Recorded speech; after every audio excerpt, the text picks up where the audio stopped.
seguiu crescendo. Não foi de repente que tudo isso aconteceu, né? Ele seguiu, ele nasceu milagre na vida dos pais. E em seguida a gente pode ver no versículo 5 e 6 do capítulo 14, que ele seguiu crescendo, forte. E nesse versículo a gente consegue ver que ele derrotou um leão. Olha como forte era este homem, como ele havia crescido, como ele havia entendido o propósito, como ele havia percebido já as suas habilidades, os seus dons, descobrindo, crescendo. No versículo 5 diz assim: desceu, pois, com seu pai e sua mãe a Tina, e chegando das vinhas de Tina, eis que um leão novo bradando lhe saiu ao encontro. Então o Espírito do Senhor de tal maneira se apossou dele, e ele o rasgou, e rasga um cabrito, sem nada ter nas mãos. Todavia nem seu pai nem sua mãe deu a saber o que fizeram. Então a gente percebe que foi um menino que cresceu, que foi um menino que começou a entender a vontade do Senhor para a vida dele, e aí ele, derrota aquele leão. Em seguida, no capítulo 15, e no versículo 15 e 16, diz que ele derrotou 1000 homens. Quão forte ele era, né? Derrotou 1000 homens. Porém, queridos, nem tudo que começa muito bem e muito brilhante termina tão bem assim. E eu queria que a gente entendesse isso hoje. Um homem que teve tudo para dar certo, que teve a sua história escrita, chamado, consagrado ao Senhor, mas que algo aconteceu na vida dele, a gente precisa saber o que aconteceu, saber onde foi que ele errou para a gente aprender hoje. A palavra do Senhor fala em Eclesiastes 7:8 que melhor é o fim das coisas do que o seu princípio. O que será que aconteceu com Sansão? Um homem, sabe o que aconteceu com ele? Ele escolheu andar sozinho. Um homem de Deus que escolheu andar sozinho. Ele não ouvia o conselho dos pais. Ele não ouvia mais a Deus. No livro de Lucas, no capítulo 10, versículo 1, Jesus enviava os seus discípulos de 2 a 2. No livro de Eclesiastes, no capítulo 4, no versículo de 9 a 12, descreve que melhor é 2 do que 1. Diga para o seu irmão: não ande sozinho. Não ande sozinho. O erro de Sansão foi porque ele começou a andar sozinho. A autossuficiência, a autoconfiança começou a tomar proporções na vida de Sansão, em que ele não dimensionava quais seriam as consequências. Queridos, o isolamento é uma estratégia de Satanás, muito usada para nos tirar do foco e do propósito de Deus nas nossas vidas. Mas Cristo, Ele nos ensinou o contrário. Cristo nos deu um exemplo. Eu queria que nós lêssemos no livro de João, no capítulo 5, no versículo 19. João 5:19. Não.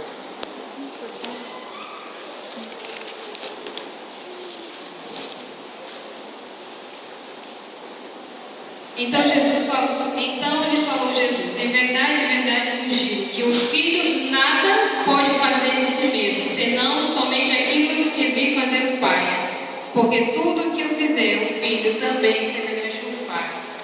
Jesus só fazia o que o Pai dele dizia para fazer. Vamos ver no capítulo 8 do mesmo livro, João 8:29.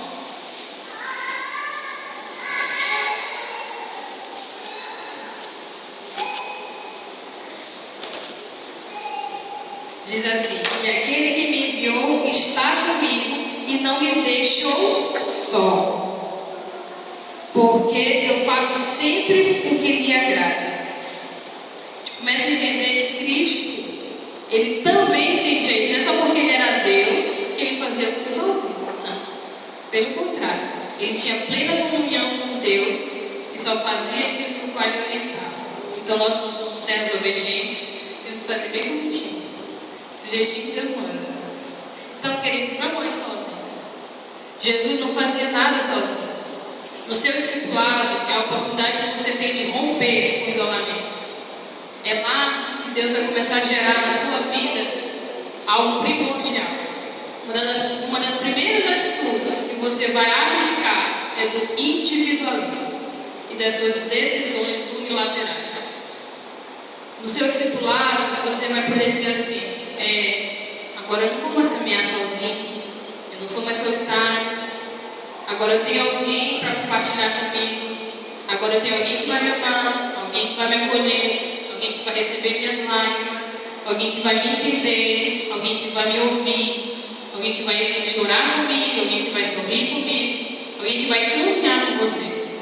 A proposta do discipulado é essa: você não andar mais sozinho, para que você cresça, para que você não caia.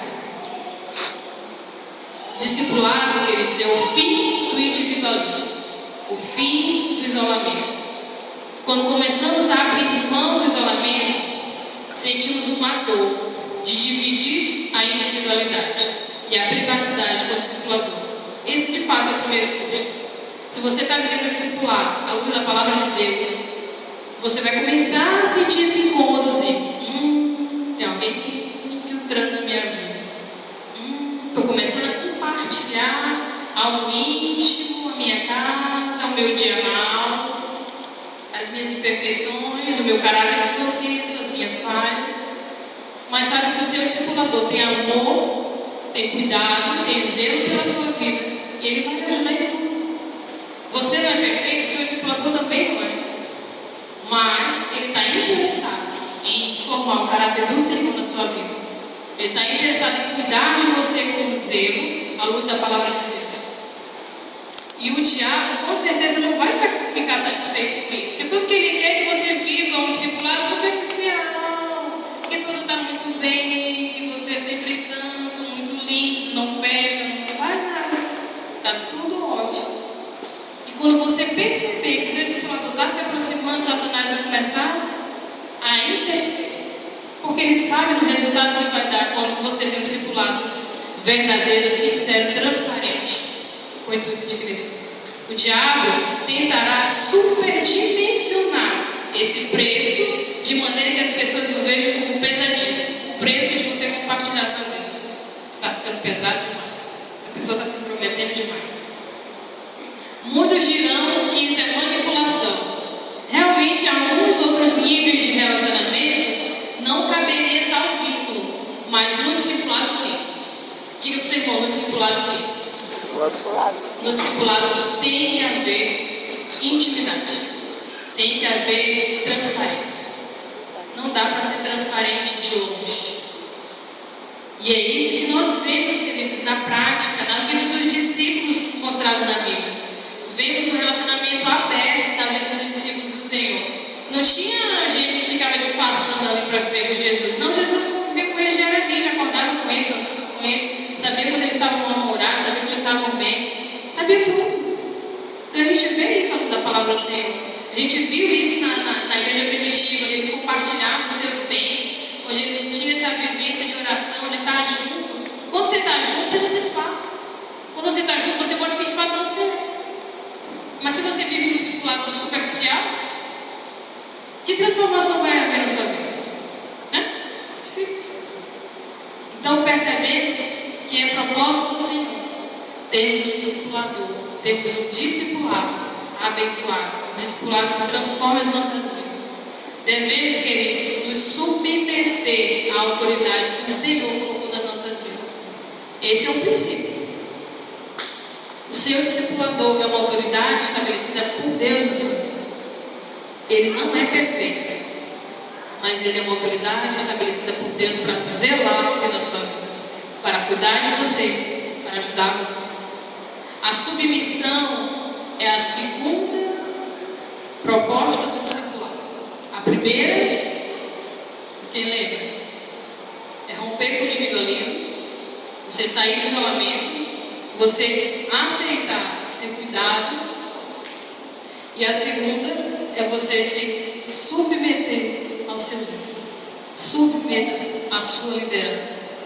A submissão é um princípio importantíssimo nas nossas vidas. É um posicionamento, é uma decisão se submeter ao seu discipulador. Ele não vai me obrigar, não. Você precisa tomar essa decisão. Ele não vai dizer: ei, quanto foi de errado, não sei o que, não sei o que. Não, meu irmão. Você que se não se submete, ele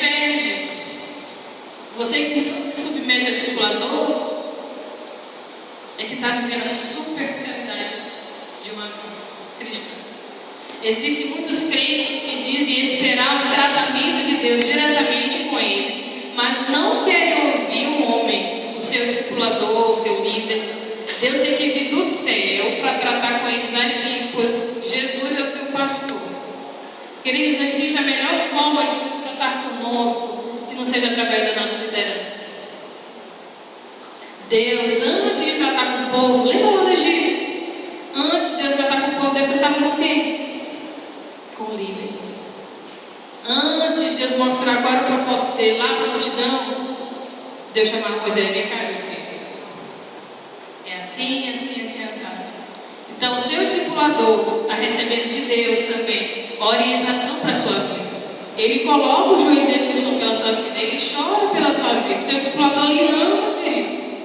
O seu discipulador dá a vida dele pela sua. Porque ele ama você, porque ele tem um propósito na sua vida. Ele quer que você experimente níveis diferentes de crescimento espiritual. Porém, Sansão fez tudo diferente. Sansão não ouviu ninguém. Não ouviu o conselho dos pais, quando os pais disseram para ele, quando ele disse para os pais: eu estou interessado numa filha dos filisteus. Mas os pais: meu filho, tem tanta mulher aqui no meio do teu povo, teus irmãos, tu quer uma lá, filha de boa de circunciso? Disse ele: vai lá e toma ela para mim. Ou seja, ele não ouvia as autoridades que estavam sobre a vida dele. Ele estava sozinho, isolado. Sansão, queridos, foi um juiz no meio do povo de Deus. Porém, Sansão não tinha um profeta que ele confrontasse. A Bíblia fala de muitos profetas. Davi tinha Natã. Foi Natã que revelou o pecado de Davi. Eliseu de Levi, Ruth de Levi. Sansão tinha quem? Sansão não tinha ninguém. Ele não ouvia ninguém, já não ouvia mais Deus. E hoje, onde estão os Natãs? Quem tem confrontado a sua vida? Quem é o seu espelho? Ou você está sozinho também? Uma vida não supervisionada não é vivida com responsabilidade. Uma vida que não é supervisionada, ela não é vivida com responsabilidade. Vou traduzir para a gente: uma vida que não é discipulada, que não é cuidada de perto, que você não vive transparente, não é vivida com responsabilidade. Não é. A grande virtude de um autêntico discipulador na sua vida é porque ele não mente. Se você tem um discipulador que não mente para você, você tem um discipulador autêntico. É aquele que te confronta com a verdade. Porque, queridos, só a verdade vai nos libertar.